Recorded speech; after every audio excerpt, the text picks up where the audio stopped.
ଯମୁନା ପାର ହୋଇ ଆସିଅଛ ମଥୁରା ମାଟିକୁ ଦଧି ବିକ୍ରି କରିବା ପାଇଁ ଆଦେଶ ମାଗୁଛ ମଥୁରା ମାଟିରେ।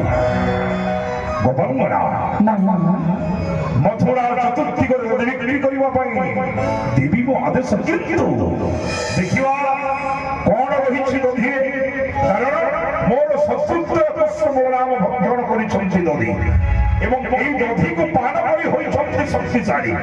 ଆସ୍ୱାଦନ କରିବା ଦଧି